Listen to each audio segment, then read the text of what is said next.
ಕಾಶ್ಮೀರದಲ್ಲಿ ಉಗ್ರರ ದಾಳಿ ನಡೆದಿದೆ. ನಾನು ಈ ಉಗ್ರರ ದಾಳಿಯನ್ನ ಬಹಳ ತೀವ್ರವಾಗಿ ಖಂಡಿಸ್ತೇನೆ. ಕರ್ನಾಟಕದ ಪ್ರವಾಸಿಗರು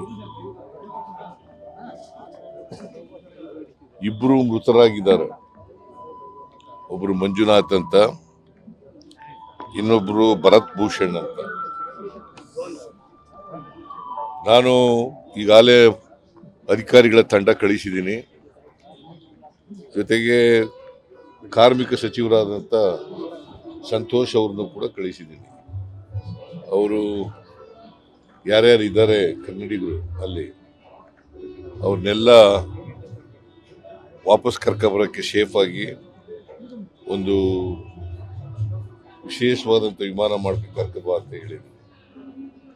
ಆಮೇಲೆ ಈ ಸತ್ತ ಡೆಡ್ ಬಾಡಿಗಳಿದಾವಲ್ಲ, ಇವರು ಯಾರು ಅವರನ್ನ ವಿಶೇಷ ಫ್ಲೈಟ್ ಮಾಡ್ಕೊಂಡು ಕರ್ಕೊಬರ್ಬೇಕು ಅಂತ ಕೂಡ ಹೇಳಿದ್ದೀನಿ. ಆದರೆ ಅವರೇ ಮಾಡಿಬಿಟ್ಟಿದ್ದಾರೆ, ಭಾರತ ಸರ್ಕಾರನೇ ಫ್ಲೈಟ್ ಮಾಡಿ ಅವ್ರಿಗೆ ಎಲ್ಲೆಲ್ಲಿಗೆ ಹೋಗ್ಬೇಕು, ಯಾವ್ಯಾವ ರಾಜ್ಯದ್ದು ಅಂತ ಅಲ್ಲಿಗೆ ಕಳಿಸ್ತಕ್ಕಂಥ ಕೆಲಸ ಮಾಡ್ತಾ ಇದ್ದಾರೆ.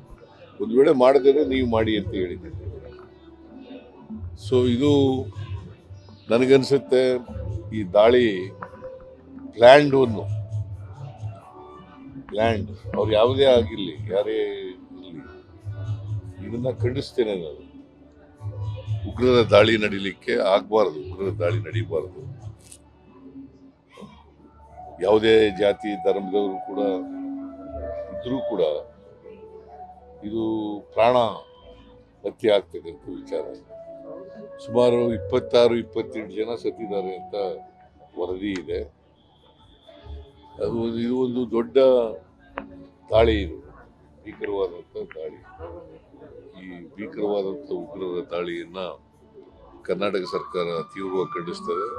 ಮತ್ತೆ ನನಗನ್ಸುತ್ತೆ ಇಂಟೆಲಿಜೆನ್ಸ್ ಫೈಲೂರ್ ಅಂತ ಅನ್ಸುತ್ತೆ. ಇಂಟೆಲಿಜೆನ್ಸ್ ಫೈಲೂರ್ ಕೇಂದ್ರ ಸರ್ಕಾರದ ಇದು ಇಂಟೆಲಿಜೆನ್ಸ್ ಫೇಲ್ ಆಗಿದೆ ಅಂತ ಅನ್ಸುತ್ತೆ. ಯಾಕಂದ್ರೆ ಅವರು ಅಲ್ಲಿ ಹಿಂದೆನೂ ಕೂಡ ಪುಲ್ವಾಮ ಇದಾಗಿತ್ತು, ಮತ್ತೆ ಇಲ್ಲಿ ಉಗ್ರರ ದಾಳಿ ಆಗಿದೆ. ಕೇಂದ್ರ ಸರ್ಕಾರದ ವೈಫಲ್ಯ ಇದೆ ಅಂತೇಳಿ ನನಗನ್ಸುತ್ತೆ.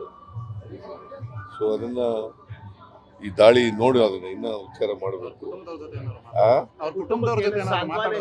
ಅದನ್ನು ಚರ್ಚೆ ಮಾಡ್ತಾ ಇದ್ದೀವಿ.